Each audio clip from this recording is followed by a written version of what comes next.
I don't know if it was last week or 2 weeks ago, but I know a couple of you said, whoa, that was just way too fast. Can you do something a little slower? And it's strange because I'm not really used to going slow because, usually when I have a teacher and they want me to like show them something, they're on their way to the bathroom or on their way back to class or trying to eat their lunch.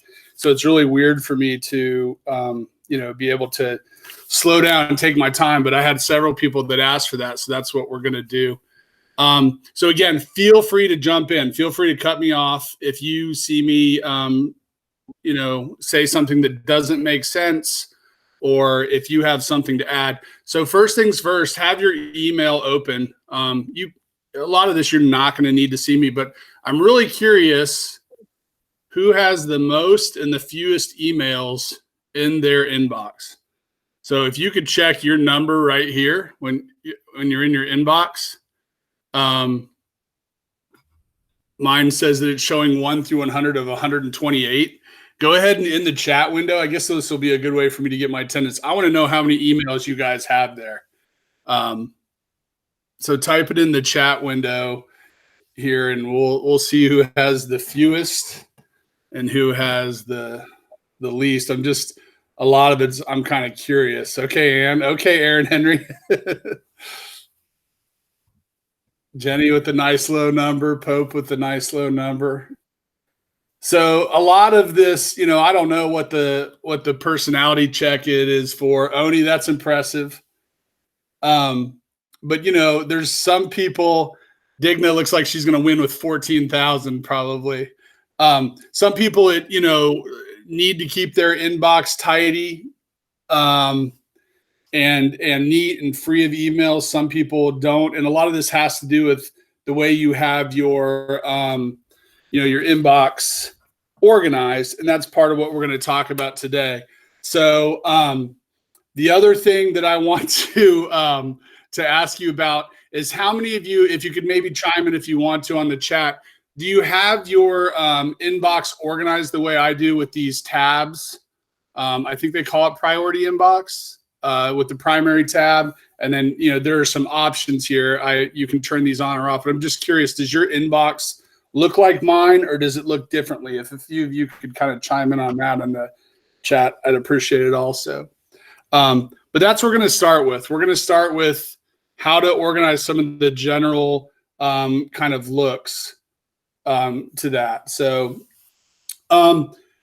if there are a few settings up here that I want you guys to be really aware of, and again, now is the time to kind of play with some of these, turn them on and off. First of all, let's start with this very simple thing. These 3 lines in the top left corner, they only do one thing, and that is to expand your sidebar, your left-hand sidebar, or minimize it. Every time I click that, I expect a menu to come down, and that's all it does. It expands it and it makes it smaller. And what that's showing you, we all call these folders, but I think what they call them now is labels.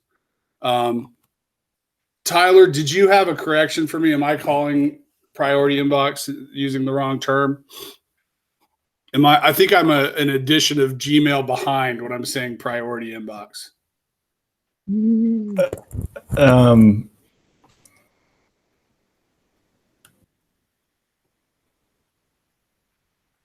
All right, we lost Tyler, but anyway. Hold on, I got it. Go ahead. Am I back? Okay, yeah. Priority inbox, I think, is where you have it split. So it's like on the top, the first thing that shows up when you open it up will be important and unread, and then right under that will be anything that you starred, and then anything below that is anything that is either read or unread and what Google deems unimportant. Sometimes it'll use your own emails as unimportant, and that's a little bit of an ego killer. But right. In general, that's what I use. I think that's what they call priority. Okay, we'll dig into that with the settings. I think you're right. So this is just a matter of preference. I used to keep this expanded, and just recently I've been keeping it minimized. But that's how you turn that on and off. Next over here, next to where we can see all of our emails, this is the split pane view. So if you turn this on, it'll show you a preview of your email when you have it selected. So if I select an email, it will use that space to show me a preview of that email. Again, this is kind of a matter of preference. There are times in my work life where I've needed that on and kind of depended on it and gotten used to it, and times when I don't. Again, if you want to say in the chat bar whether you have that on or off, that's great.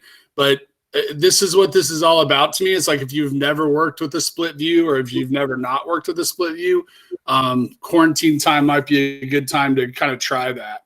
The next tab has to do with language and things I've never messed with. Maybe stuff that Digna works with. I don't know. We get to our settings icon, which we'll look at in a moment. I want to talk about just a couple of other things on this main page, though. First of all, whenever we have an email selected, this is going to bring up some choices up at the top. And I'm sure that we're kind of familiar with those, but I want to just make sure that you're aware of them and just talk about a few things. First of all, I want to talk about searching your email and archiving. One of the reasons we use Google used to be primarily a search company. You remember that? Like if you said Google, that meant it was a web browser, I guess, or a website that searched before they had all these tools.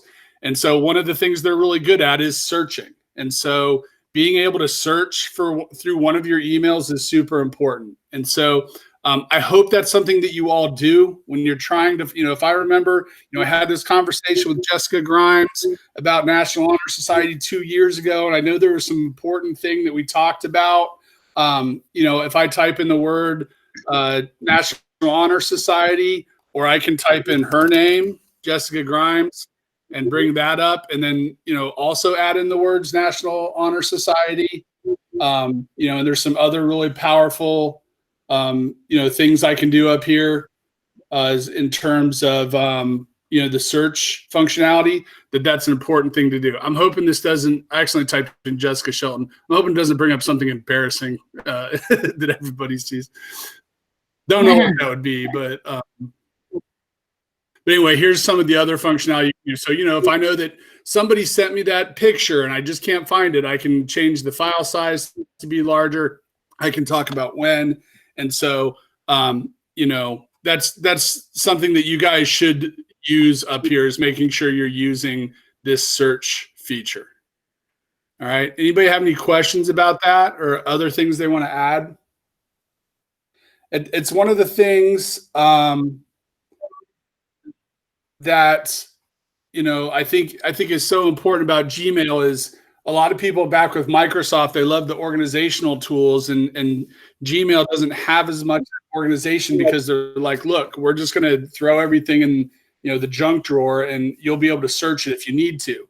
So if you're not using the search functionality in Drive and in Gmail and some of the other products, then you're kind of missing out on that.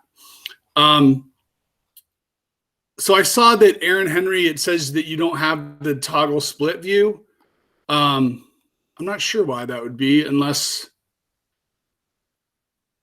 I don't know if anybody else knows, maybe they can let me know. It almost maybe feels like you might be missing a toolbar or something like that, but I think we can do it inside settings too. So we'll look in there.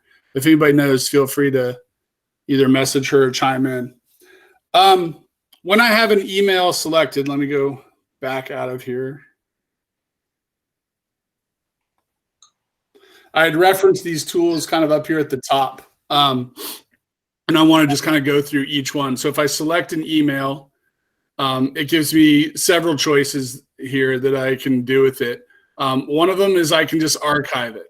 Okay. And that's the throwing it in the junk drawer. Okay. It'll just live there kind of forever until you run out of space, which I've never heard of anybody doing that with their Gmail account.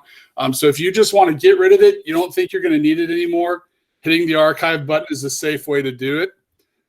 You can also report it as spam. So if you ever get anything that you don't want or you don't think was intended for you, if you put it into spam, it will automatically go into the spam label.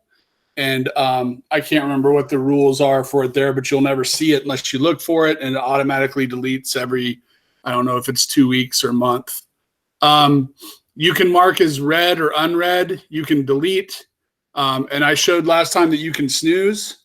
Again, if you want to mention in the comments, I'm curious how many of you use the snooze feature. I do like it for those emails. It's like, oh man, I know I need to deal with this, but I don't want to deal with it today. I can snooze it for a day or a week or something like that. You can add it to tasks, and that's something I showed last week that I'll show again here in just a second. You can put it in what is this? Move to, is this for labels? Yeah. You can move it to an existing label, or you can, I don't know how these two are different. I guess I'm not sure. I'm not sure how those two things are different. But let's talk about labels just briefly. If you don't work with labels, now's a good time. You probably have several that are defaulted. You can also create new labels, and this is just going to put folders over here on the side that it's now going to live under. I don't think you can nest them, so I don't think you you can have a label inside of a label. I think you can label more than one, so it will show up when you have either one of those. And part of what that does is it just removes it from your inbox, so it's still there. You're just not going to see it on this front page. So labels are kind of nice to get an understanding of, and you can go in here and you can manage them. So you can keep it here and there, or keep it, cleaned up however you want.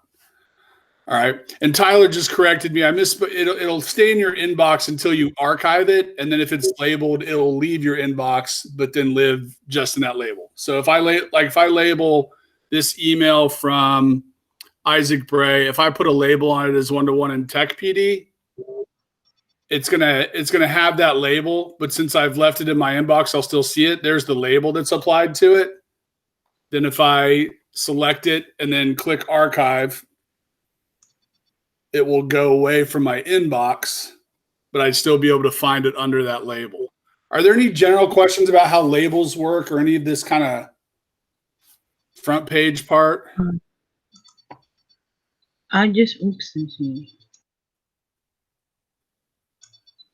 Hi, it's Digna. Hi, Digna. Yeah, sorry. I want to make sure I was on.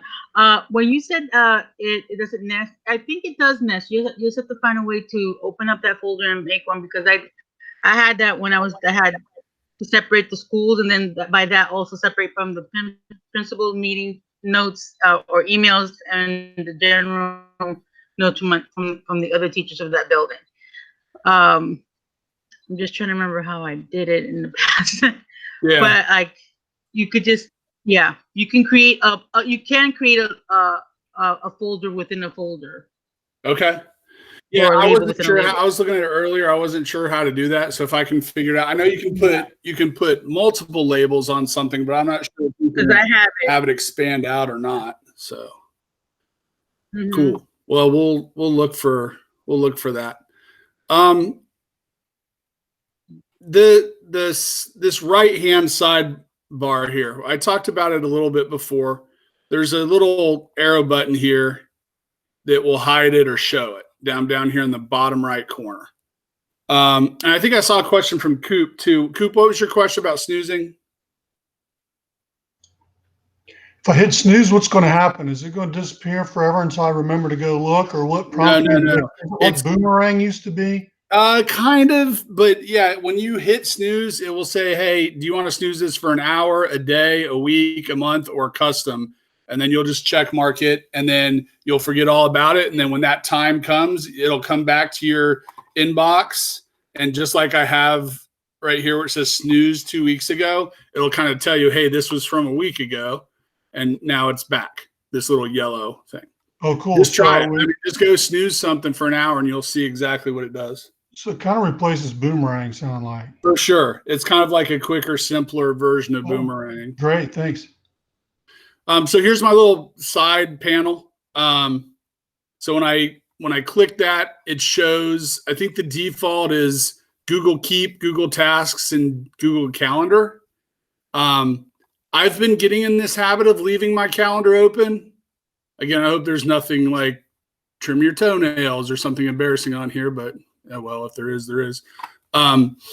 So, that's what I think that's why I've been leaving I don't use split view, and I've been leaving my left-hand pane smaller, is because I like to have my calendar open because I'm just interacting with it a little more.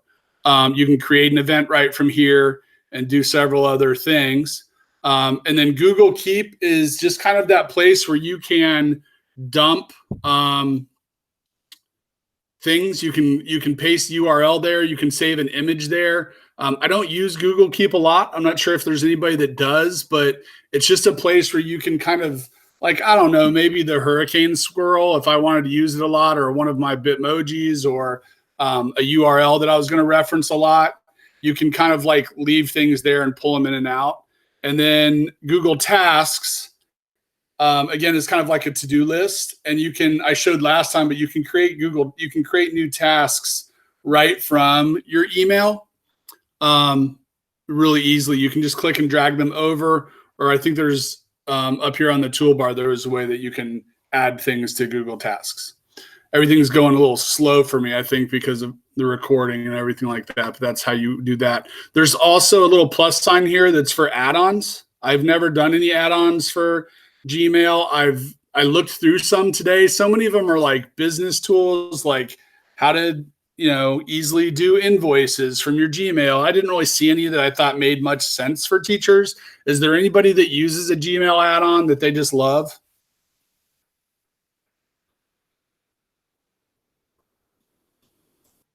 I just use it for research when I don't want to get off the email on the side. Okay. So do you have an add-on that you use for that? Or is that like kind of using the Explore tool? Yes. Okay, cool. Any other questions about this kind of front page? We're going to dive into, I'm looking at my notes, making sure I'm not missing anything. Oh yeah, let's talk about this next. If we're going to compose an email, and I did have the question several times about creating distribution groups and working with your contacts. I always want it to be right here because it was in the older version, but that's now in your waffle under contacts. So it's contacts.google.com. I'm not going to really cover that today, but if you're wanting to do anything with distribution lists and stuff like that, you go into your Google Apps, find the one called Contacts, and you can do that there. It's strange that they've pulled it out of Gmail, but they have. So a couple things in the compose thing, because I didn't want to make an assumption of this, and I thought, what a great opportunity to talk about replying to all. And I know everybody on this staff is pretty good about this. It's the tennis coaches that make me crazy with this. But if you're going to email a large group of people, especially not in your organization, so like we email like all at WHS or WCS, and people are pretty good about not replying to that. But it's kind of bad etiquette to use reply all if you're only talking to the person who originated the meeting. Okay, so I want to make sure that everybody knows like what CC is for and what BCC is for. And as much as possible, we need to teach our students this. But CC stands for carbon copy. BCC stands for, anybody know? Yeah, Jomi's right. I read her lips blind to carbon copy. So if you carbon copy to somebody, you're letting them know, hey, here's an email I wanted you to see a copy of. I wanted you to know that this email went out there, and whoever the original recipient is of that email will also see that it went to that person, right? So I'm emailing a student and I'm CCing it to their parent, okay, or whatever. Or I'm emailing something to Jomi and I'm CCing Sam Woodruff because it's the follow-up of a conversation we all had, or whatever. Blind carbon copy is a little sneakier, I guess. That's going to send it to somebody as well without letting the person who's receiving it know. So if I send an email to Jomi, and then I blind carbon copied, somebody else, then she wouldn't know that person was seeing a copy of that email. The other thing that does, and this is what I want you to understand, if she did a reply to all, it won't go to that blind carbon copy person. It'll just go to the people listed under 2 or CC. So blind carbon copy does not get included when you do reply all. So the reason that's significant is if you are going to email 20 parents, okay, or yeah, like Ann's saying, a bunch of students about missing work, it would be kind of bad etiquette to put all of their emails in the to line. You would put your own email there. Okay, so this email is going to go to yourself. Okay, and then you would fill the blind carbon copy with all of the other emails.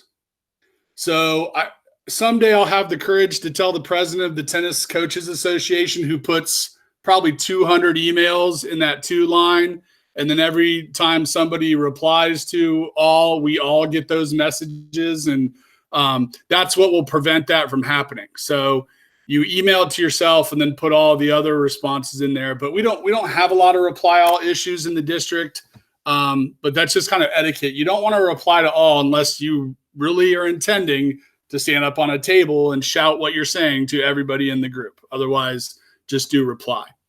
I also want to use this opportunity while I have this window open to show you guys where to do the canned responses that I talked about last time. So this is a really cool feature. I'm not sure if anybody's tried it or uses it, but this would be like the guidance counselors, or administrators. This would, I think, be such a good tool for them. But what you're going to do, it's the 3 little dots here at the bottom that say more options. It's really hard to remember where this is, and they use a really weird name for it.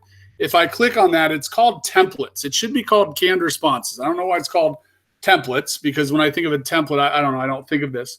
So I've set these up. So whenever somebody says, oh, their progress book is not working, I know that issue. It's a known issue. So I can choose that one, and it automatically populates an email for me because I've already typed that up ahead of time. And then if I want, I can come in and make some changes. I can add to it, and then I can hit send. So if you ever have a need for sending the same email, more than a few times, I really recommend that you use this. But it's super, like 2 weeks from now, you won't remember where you go to do this. And so you go to more options, go to templates. And then if you want to make a new one, the way that you do this is you type the email first. Like you're going to send this email to somebody, and then you're going to save that draft as a new template. Okay. It's for me, like, again, a week or 2 weeks from now, when you think to do this, that's what you'll kind of forget about is where do I, you'll be up looking in the settings or whatever, and you'll kind of forget where you do this, but you're going to type your stock email first. Then you're going to come to the 3 dots. Then you're going to go to templates, and then you want to save the draft as a template, and you can either overwrite one of the existing ones, but no, you're going to save it as a new one. I really wish they'd find an easier way to have you start those, but that's how they do it. It's super helpful. Then the trick is remembering that you made it. And again, I'm not sure all the reasons why you might do this as a teacher, but for a lot of us, they get a lot of the same questions over and over. It can be really, really helpful. Any questions about any of that inside of composing, or anything that anybody else has that they want to add?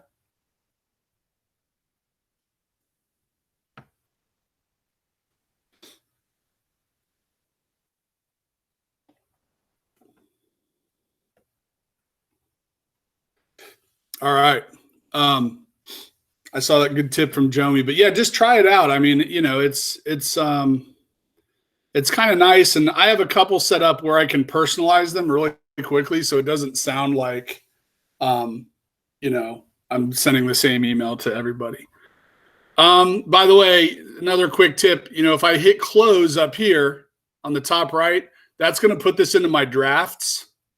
If I hit the trash can, that will delete it forever. So if you have an email that that you're never planning to send, again, for those neat freaks that don't, Dylan, Oni, and the rest of you that had like under 100 emails, I know you don't want that to get stuck in cyberspace. If you close it, it will actually save a copy in drafts. If you hit the trash can, it will just go away. All right. Okay. I probably have about 5 or 10 minutes more of content here. I hope I'm I hope I'm going at a good pace for you guys and you're out there, but I'm just going to keep going. Let's go into the settings now. This is the kind of super scary area that I think most people avoid. And again, I mentioned this before, but I think that, hi, Aaron, I think that Gmail is the product they use the most, but probably the one that they understand the least about. So use this quarantine time to try some new stuff. Display density will just make things smaller for you. If the boomers might have it dialed up real big. Jeff Stevenson's not here, so I'll make fun of him. But you can just make affect how much you're seeing on the screen. Configure your inboxes where you're going to want to do these tabs that I have. So for those of you who don't see those tabs, I imagine if you click on that, it will say, hey, do you want to turn this on? If not, there's probably an option to turn it on as we drill down into the settings here in a minute. But you can turn these on and off, whether you see them or not. I used to not like this, and now I kind of do. And so, I know Nikki Killen, she asked me the other day how to get rid of all those damn Google Classroom, or I guess it was response emails she was getting. If you have this updates, they're probably all going in that tab anyway. So a lot of my Google Classroom stuff, will go into updates. These are usually emails that are getting generated somehow. So like the one we just got about the lunch distribution goes into updates. The parent alert, when I got notified that Caleb didn't turn in his French Venn diagram, went into updates. So, every once in a while there will be something in there that I'm like, oh shoot, I wish I would have seen that. Like maybe that I'll check it maybe every day or two. But for the most part, this thing just kind of fills up. And again, I'm not exactly sure the rules on how often it deletes, but I think it'll start auto either archiving or deleting out of here after a certain amount of time. I'm not sure how long it is. So, quick question, Steve. Yeah. It will automatically, so Gmail will automatically put them in these little tabs rather than us having to assign what goes in each of those tabs. Is that correct? That's absolutely correct. So like the ones I have promotions, which I just turned on today. So if I get any sales thing that most of those go to spam anyway. But they'll go in there. And then social, anything, if you've signed up to any social media accounts with this website, they'll go under social. You'll never see them. I never click on that ever. There's not much in there. And then primary is kind of reserved from that. So sometimes I'm like dragging stuff out of here. Like I'll say, oh, I don't know, I wanted this to be in my primary. I can't be, to be honest with you, I'm not sure if Gmail is learning from me when I'm doing that. And if it's saying, oh, when he gets those type of emails, I don't think it is, but I like it. Again, at first I didn't like Gmail making those decisions for me, but now I do. I'm used to it. As you can see, I just got a promotions email, just went in there, and I just turned that one on now.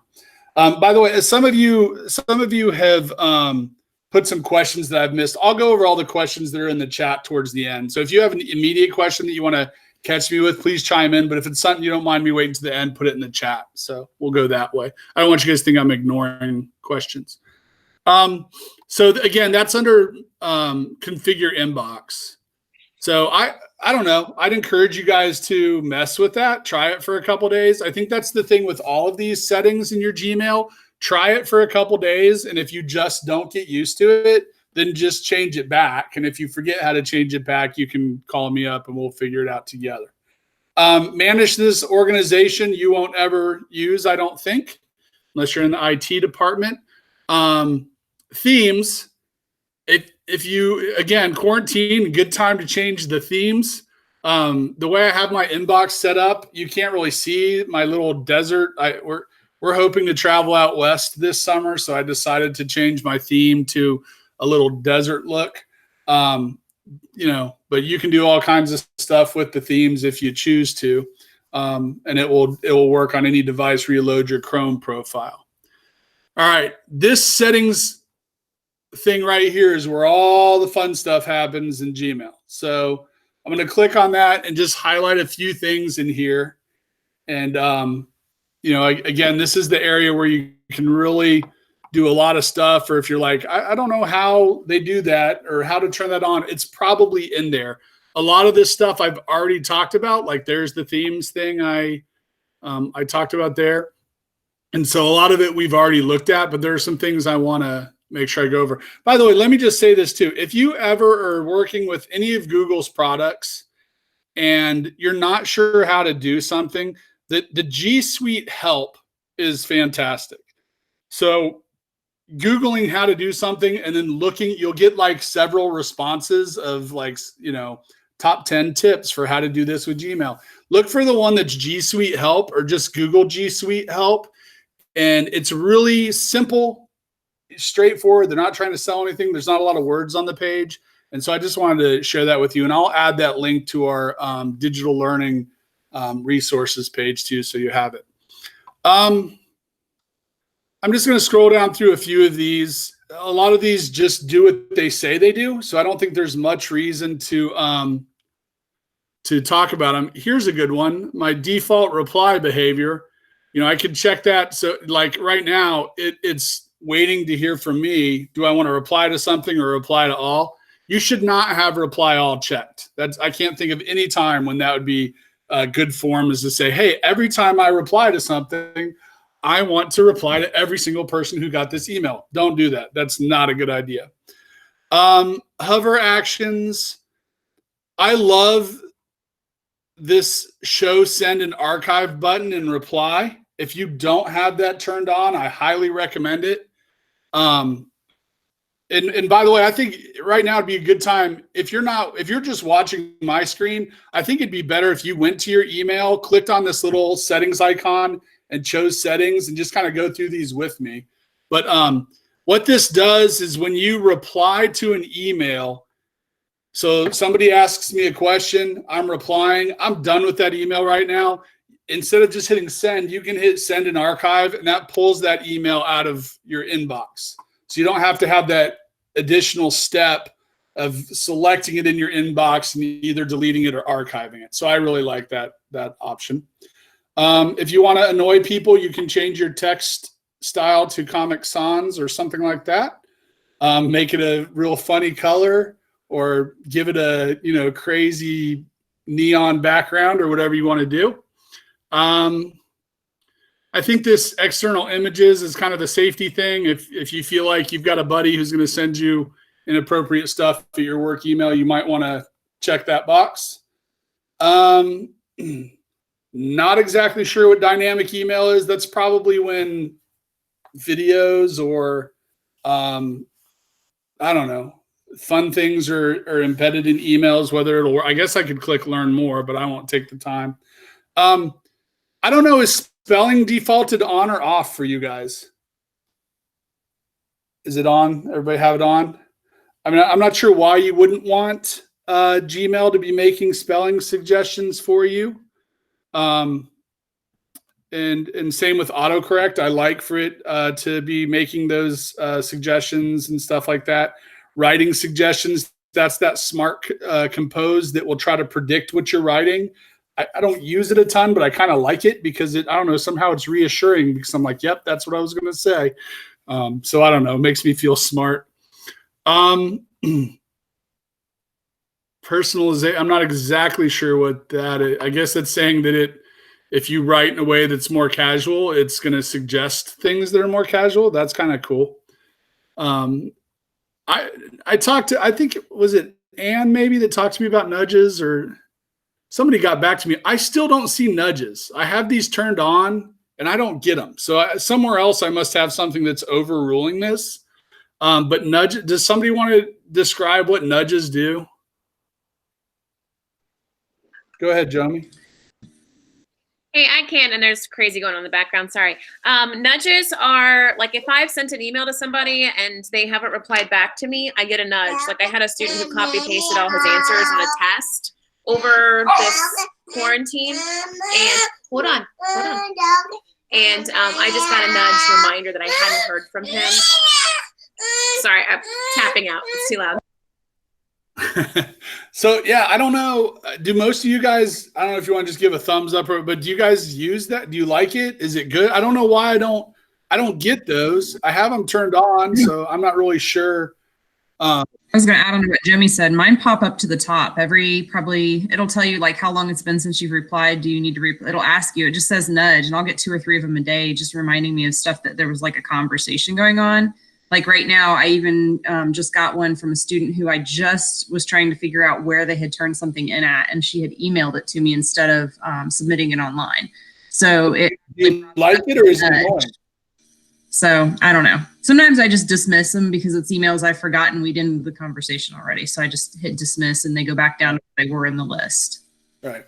Okay. Interesting. Yeah. So somewhere I must have a rule or something that's overruling them. I'll just a super brief, funny story. But when in Microsoft Outlook, when I first figured out how to do rules and filters on emails, the first thing I did is I set up a filter for any email from Phil Warner, who is our kind of intimidating superintendent at that time.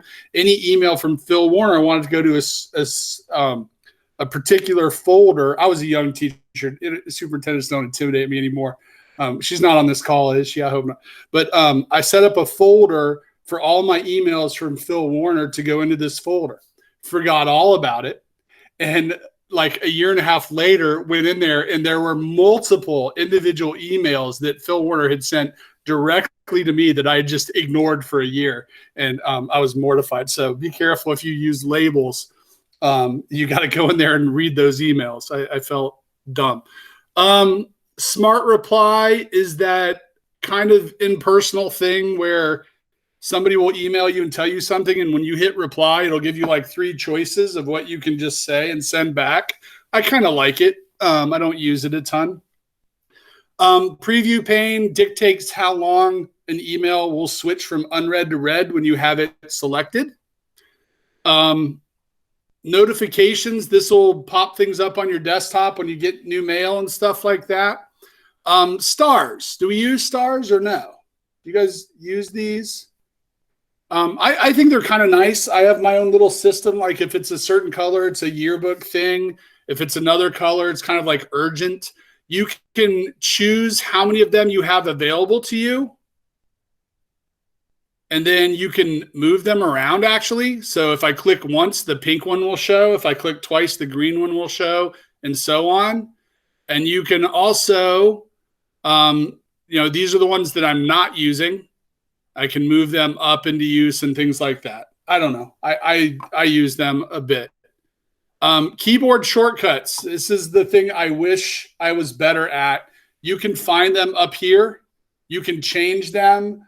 I don't know if you guys are right click and choose copy people or if you're keyboard control C people, but if you're a keyboard person, again, quarantine might be the time to print this out and tape it up and start using it. I think N is next. So you can like toggle through your emails and like delete and read the next one and clean things up really quick. I think C is compose and so on. Button labels, I guess you can change the text. You can change your picture, add people to my contacts so I can auto-complete next time. Here's where you can do your signature. A lot of people have gotten in there one time and messed with that. I encourage that you do. This is where I found out that I guess like 8 years ago, I thought it was smart to put my cell phone number in there. I don't know why I thought that was smart, but like a week ago, this kid just called me. One of, I think it was Bishop and McNally's kids, like, hey, Mr. Reed, I got a question for you. I'm like, how did you get my number? And then I'm like, duh, I give it to every single person that I email. So not real smart on my behalf. Indicators are little arrows that'll show up to tell you if you've replied, things like that, I believe. Vacation responders, I know, it's a good thing for some people like guidance, stuff like that. You can set it up like when you're not going to be checking your email for several days. It's probably a good idea. Probably my biggest tip for all of this, if you made a bunch of little changes here and then you just go over here and click on your inbox, you're going to lose those changes. I said this the other day, but that's happened to me multiple times where I make some change And then a week later, I can't figure out why that change isn't working. You have to come down here and click Save Changes, or else everything you just did doesn't matter. So make sure that you do that. Okay. Let me just check for a couple other things here. Here's kind of important. If you asked a question and you said, this isn't showing up for me, well, it might be because it's disabled here under advanced. So if there was something that didn't make sense that I was talking about, let's check here. So again, if you're not in the same place, you're going to click on this gear icon, then click on settings, and then click on advanced. And here's where you can enable or disable some of these settings. So that might be, I see that the templates is there. So some of you might have been looking for that. I don't know if it was defaulted on or off or not. So an important thing to check for there. You might look at the labels and inbox tab up here at the top. I would not mess with these three: accounts, filters and blocked addresses, or forwarding and pop IMAP. Unless you're pretty advanced, I wouldn't mess with anything in there. The rest of it, click on it, play with it, see what you can do. So I just wanted to look in inbox before I okay, so this is going back to the same things that I could change from the other menu. Yeah, so this is just another way to do some of the same stuff. All right. And I didn't make any changes, I don't think, so I don't need to hit save. Any questions? Oh, I guess I did. That's okay. Any questions about any of that stuff or anything that anyone wants to add? Go ahead, Joey. I'm going to try again real quick. On that inbox level that you've got, if you scroll up on your screen, Sorry. No, it's fine. You have your inbox set. Trini, hold on. You have your inbox set as default. I know on mine, I have it set up as unread first, so that I always have my unread at the top of my screen, and it filters out all the red stuff. Right. So yeah, that's definitely a big, kind of like inbox management thing. I like everything to be chronological and stay chronological because, and I'd love to break this habit and use tasks more, but I use my email as a giant to-do list. And I wish I didn't do that. I need to get better about just letting go of read emails. So yeah, I think that's a good tip. If you're not that way, once you've read it, let it fall to the bottom and just put the unread ones at the top. And so like, I know a couple of you, like Jomi, you said that you had like 17,000 emails, but most of them were unread. So most of them are, no, that's not true. Somebody said that. So I think what their strategy is once an email is unread, they're not worried about it anymore. That's not a part of their life. I'm not like that. If there's an email, all 128 of those emails I have in my inbox, I feel like I either need to be reminded of something. It's like a terrible to-do list I'm dragging behind me. So anyway, any other comments or thoughts out there about any of this? I saw that Nikki said her email looks a lot different now. That's good. That's a good thing, I think. If you don't like it, you can always go back. But I mean, I find that most of the time, one, we adapt, right? We get used to it. But also, if you don't get used to it, you can change it back, change the settings or whatever. So yeah. I think what I'll do now, I think I'm just going to kind of scroll through the questions. And Aaron is asking how to get unread to the top. So maybe Jomi can say that one more time and talk her through it. But I want to thank all you guys. It's real. I hope I got the attendance. It looks like everybody that's here I got written down. I hope there was no one. I'm going to read these real quick. And if you guys can know that somebody was here that I don't have written down, let me know. I had Digna, Aaron Henry, Scott Killen, Schultz, Clark, Jacobson, Welch, both Williamses, Spurlock, Sam, Killen, Pope, Jomi, Grimes, Hatfield, Coop, Dylan, Oni, and myself. Was there anybody here that I missed? Did you guys see anybody? Okay, good. Did you put Hatfield? Because I thought I saw her there. Yeah, she's on my list.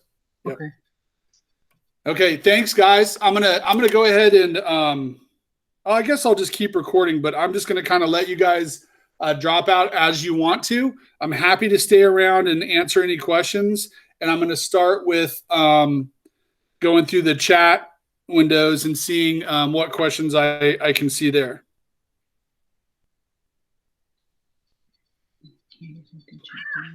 Hey, Aaron, did those directions make sense with the hitting the gear and then on that all those new tabs, selecting inbox?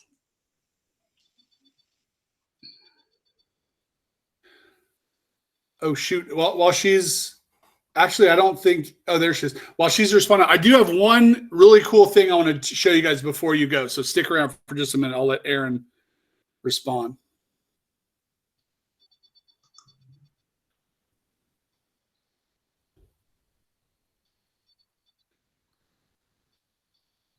Aaron's probably working on that. So I see several of you were saying that you didn't see the tabs view. And so hopefully I covered that. Jennifer Hatfield said she couldn't hear us. So I don't know what happened with her. Karen Clark, and I think both Karen and Aaron were saying that you guys don't have these functions. I'm not sure why I have mine showing and you don't, but those were when I went into the settings and I got over to that one tab, it gives you those options in there. So I'm not sure what I have checked that allows me to do that, but I believe it's under inbox. Yeah, so there's where that is, Karen and Aaron, where you can make the same changes that I can make from that shortcut. So I probably somewhere have something check marked that allows those to show up. I'm not exactly sure where they are. Same question, Aaron, you'd asked about the split view option. Again, I'm not sure why I have that there and you don't, but you should be able to find that in the settings there. And Welch asked the same question. And Jacobson asked about the green checks. I think I covered that. That's the stars that are in the settings. Yep. A lot of you guys were answering questions here. This is great.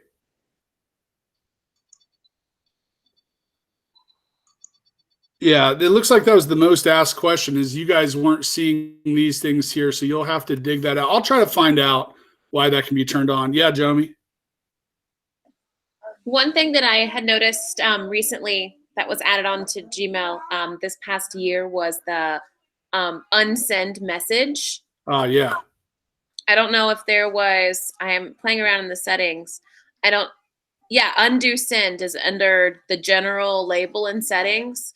I had that as 5 seconds and I need that to be longer. So like while I was playing in this, I just set it to the 20 seconds. That is nice because I know sometimes when I switch computers, my pinky will bump enter versus something else, like on my Chromebook from my Mac, and it accidentally sends it forward before I'm done composing it. So having that undo send, I can like get it back real quick and then finish it, and that's handy. That's under Doug. That was if you hit your gear and then go to the general tab, like that very first tab that pops up. It is the 4th thing down. It says undo send, and then you can adjust the settings there for that. I think default is 5 seconds. Yeah, if you don't have that jacked up to 20 seconds or whatever the max is, do it, because there's no reason. Like, look, I guess the only reason that it's really important to have an email send really fast is when like Ken Leidy's like, this is free to the next person who I'm giving away this great desk to the next person who emails me back. You know, you're going to maybe lose that race, but you know, to have that set to 20 seconds is so vital. I'm not going to lie, man. I've sent a snarky email before, and about 15 seconds later, I was like, hold on, man, that was too snarky. Unsend, you know. So yeah, make sure you have that set up and that you're aware when you send an email, you can choose unsend. That's super important. 30 seconds is the max. I just don't think of any reason why it's not a good idea to have a 30-second delay. It's like, you know, when they beep things out of this, you know, on TV and radio and stuff like that. So let me show you guys this one tip that I discovered today that I thought was so cool that I did not know you could do. And then I think the last thing is I'll talk with Jomi about certification or anybody else who's interested. But I didn't know you do this. So let's say I'm emailing Cooper. So I've got him in the to field, and we're talking about the tennis match. And I'm saying, we plan to arrive. This makes me sad typing this because I miss tennis season so bad. At the match at 4 p.m. And then I'm going to mention somebody else. I'm like, oh, I should have put Tyler in this email. I can @ Tyler in the email. I didn't know you could do this. It's so cool. So if I @ him, I just hit enter. It does two things. One, it adds him to the email up at the top. So now he's going to get this. And then also it hyperlinks this so that if you clicked on it, it would send him another. So I can @ Tyler, will that work for you? So I thought that was really cool. So you can either @ people or you can plus people. I don't think there's a difference between how it behaves. Although that doesn't, either it's being slow. Yeah. So you can either @ them or you can plus them, and it will just add them up to the to line. I thought that was pretty slick. Now it's on me to remember to do it. But when would that be important? Well, just when you're typing an email and you all of a sudden recognize, think of people that should be included, or you're going to mention them. It's a quick way to do that. So I thought that was pretty cool. All right. All right, guys. Well, thank you so much. The time check is 11:33. So that's going to, I'll make sure that you guys have PD credit for that at the end of the year when I do all of these. If there are any, I kind of liked this slow format. If there's any other topics that you want me to do, just let me know. I mean, I can do sheets. I can do slides. I mean, I can do whatever you want. And I really like this just slow way down format. So just email me and let me know if there's other suggestions that you have. Thanks, guys. I'm going to stop the recording and then we'll talk about certification stuff.